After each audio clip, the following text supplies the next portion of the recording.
Hello friend, my YouTube channel Ashiq की Hindi story में आप सभी का स्वागत है। आज की कहानी है सौतन बहनें।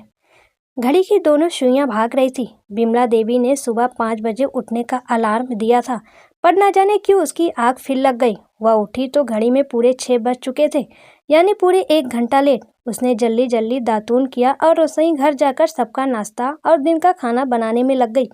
समय बहुत हो चुका था। सब काम जल्दी से करके उसे अपनी बड़ी बेटी गीतिका के घर जाना था। गीतिका की डिलीवरी जो होने वाली थी।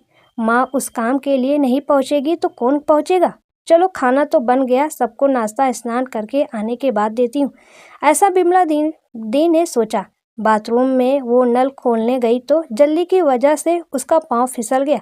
अब उसका उठना मुश्किल हो गया और वो दर्द से कहराने लगी। उसने जोर से अपनी छोटी बेटी कामनी को पुकारा। बिमला का पति और कामनी दौड़कर चले आए। बड़ी मुश्किल से बाथरूम का दरवाज़ा खोला गया। बाद में वो उसे डॉक्टर के पास ले गए, जहां जाकर पता चला कि बिमला देवी के एक पैर में फ्रैक्चर हो गया है। बूढ़ी हड्डियों थी, गिरने से एक आधा का टूटना वाजिब था। माँ को अपनी चिंता कम और बड़ी लड़की की डिलीवरी की चिंता ज़्यादा थी। वो लगातार भगवान को कोस रही थी कि ये सब इसी वक्त क्यों होना था। बिमला देवी अपनी छोटी बेटी कामनी के पीछे लग गई कि तुम अपनी बड़ी बहन गीतिका के पास उसकी डिलीवरी के लिए चले जाओ। ऐसे वक्त में अपनी छोटी सी भांजी तारा का भी ध्यान रखना। उम्र में कामनी छोटी ना थी, पूरे 20 बरस की हो चुकी थी। कामनी माँ को ऐसे में छोड़कर जाने को तैयार ना थी, लेकिन माँ ने समझाया कि उसके पास देखभाल के लिए कामनी के पिता हैं। माँ की जिद और बहन की छोटी बच्ची तारा का ध्यान आते ही वह जाने के लिए राजी हो गई। कामनी अपनी बहन के यहाँ पहुँच गई। 2 दिन बहुत खुशी के बीत गया। शाली और जीजू ने जमकर बातें की। वैसे भी वो इकलौती और छोटी शाली थी, जिस वजह से उसकी अपनी जीजू से बहुत बनती थी। आपस में हंसी मजाक भी खूब होता था। कमलेश बहुत अच्छा इंसान था। तारा भी मौसी के आने से बहुत खुश थी।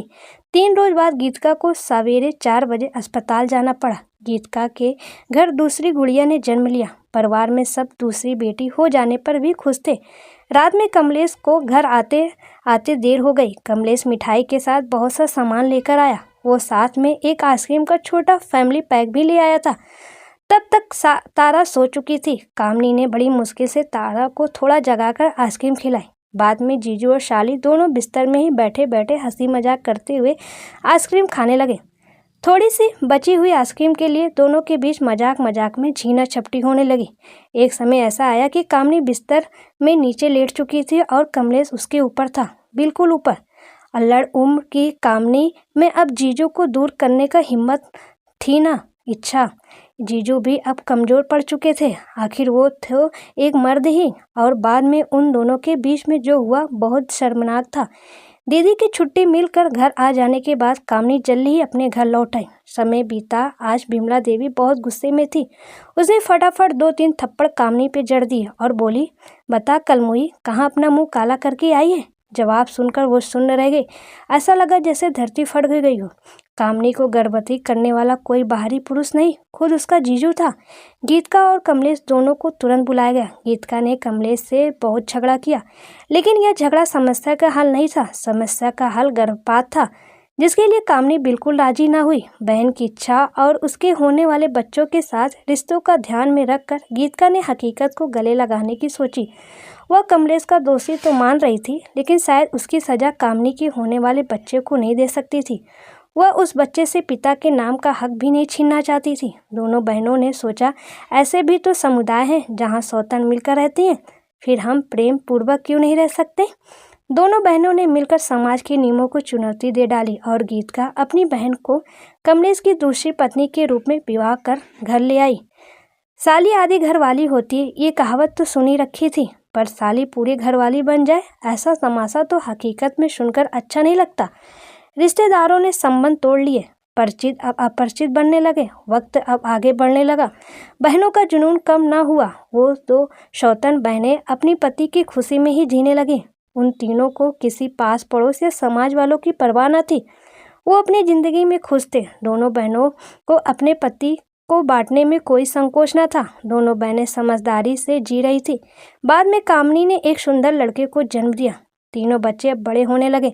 अब गीतिका की बेटियों का कामनी के बेटों के साथ अक्सर पिता को लेकर झगड़ा होने लगा। कामनी का बेटा अब करीब 6-7 साल का हो चुका था। एक दिन पिता को लेकर बहनों के साथ झगड़ा इतना बढ़ गया कि उसने अपनी माँ कामनी को कहा कि तुम गंदी हो, और उसके चरित्र को लेकर उससे बहुत कुछ कह दिया। कामनी की यह बातें अपने छोटे से बच्चे के मुंह से सुनकर पूरी तरह टूटकर बिखर गई। इतना दुख तो उसे किसी की भी बातों से नहीं पहुंचा था। अपने बच्चों की बातों ने उसे झकझोर कर रख दिया। अगले दिन सवेरे पुलिस की गाड़ी कमलेश के घर के आगे आकर खड़ी हुई। बेडरूम के पंखे में एक महटकी पड़ी थी। यह कामनी की लाश थी, जिसे उसके बच्चों ने कामनी को अपने जीवन में कही गई गलती का एहसास दिलाकर यह कदम उठाने पर मजबूर कर दिया था। अब गीतिका ने उसके नादान लड़के को अपना पुत्र मानकर गोद में रखा था। जिस तरह भगवान ने सृष्टि की रचना कुछ सिद्धांतों पर की है, ऐसे ही हमारा समाज कुछ नियमों पर आधारित है। यदि हम उन नियमों का पालन नहीं करते तो एक ना एक दिन उसका अंत दुखद होता है।